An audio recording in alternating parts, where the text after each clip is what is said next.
Thrilled, happy to be able to welcome to the program good friend of mine and a good friend of everybody who is a fan of law and order in our cities around this country. He is Curtis Sliwa, the founder of the Guardian Angels, the chairman of the New York State Reform Party, and on WABC in New York, 77 WABC, he is the host of Curtis and Cosby. He joins us here via Skype. Curtis, thanks for making time for us. What a mess this Kavanaugh hearing is. He's been transformed fundamentally in the last month from a solid potential Supreme Court justice into a second coming of Charlie Sheen at his worst with the tiger blood. Well, what's going on here?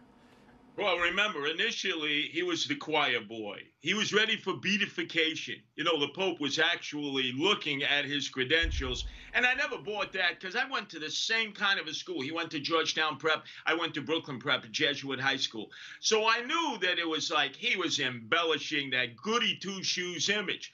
But then again, we have Ford, which her name, the acronym Fix or Repair Daily, could actually apply to her testimony because you got to fix it.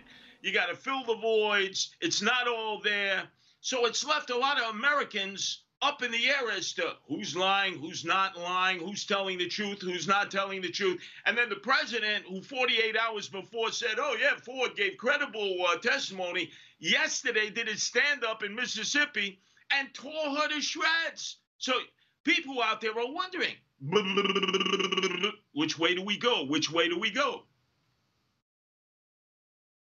So which way do we go? I mean, do you come down? Do we get this FBI report coming out from the Federal Bureau of Investigation, which is really only just a series of interviews, right, with people who have been mentioned as part of this story, Mark Judge and some other folks. It feels to me like we're going to see basically the same sort of a report that we already got in the form of testimony in front of the Senate last Friday when we had this spectacle jump off.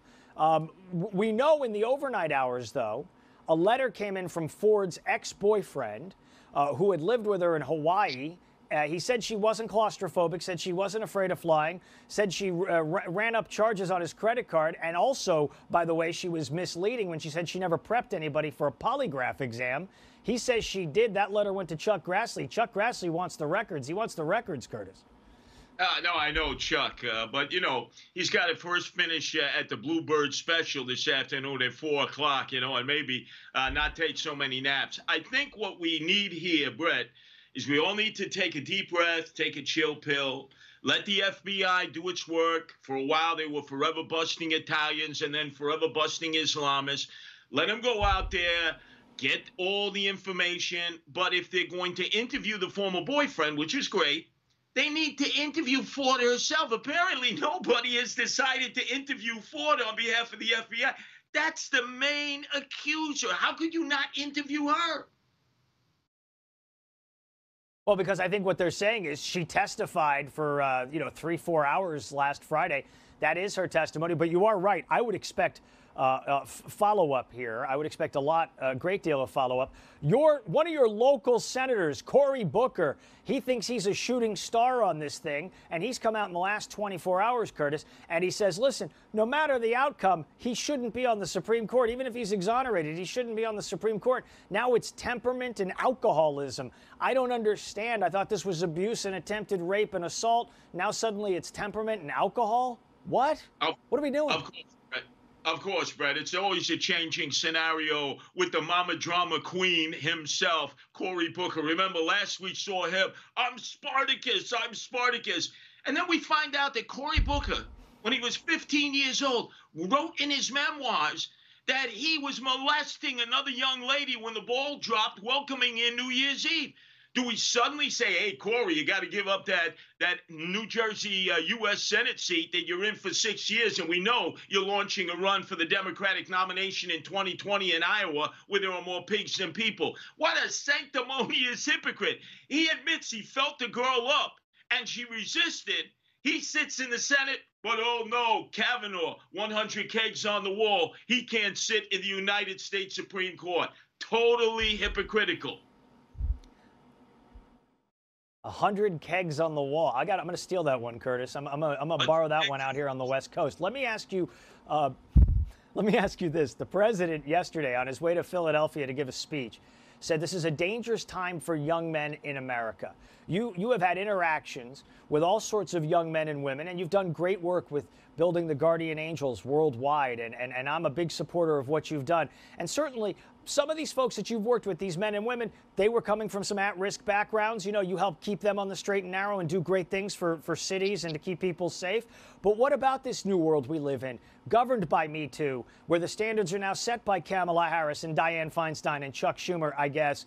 What about all this? What's the long-term impact on the relations between men and women, even in the teenage years, moving forward?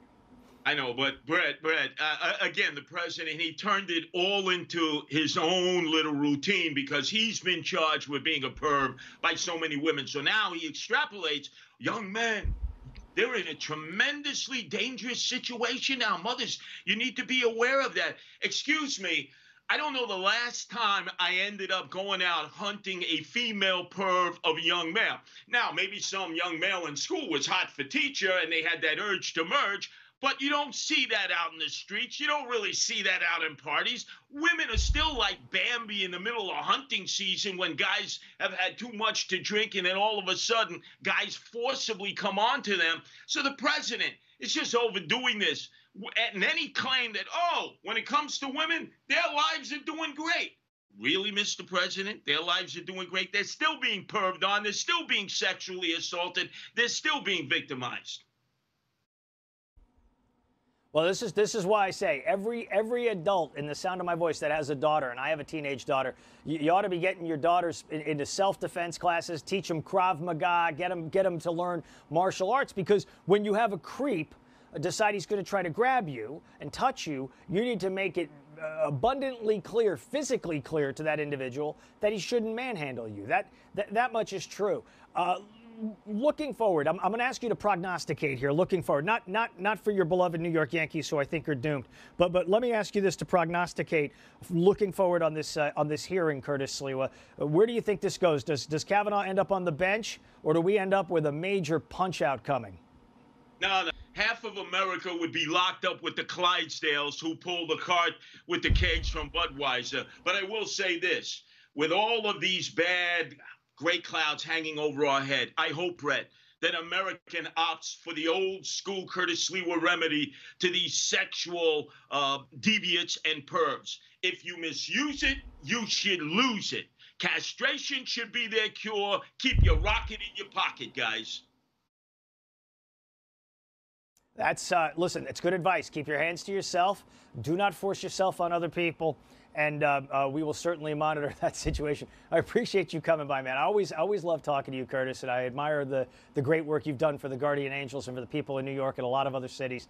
And appreciate you making time for us today, man. Thanks, Brad. And remember, celibacy gets you to avoid all problems. Be a celibate. That's a very good point. I think there's a lot of people that can learn a lesson from that. I really do, Curtis. Curtis Sliwa checking in. He's with the Guardian Angels, and if you misuse it, you should lose it. That should become a hashtag. I would recommend that becomes a hashtag today, because it's a good rule of thumb.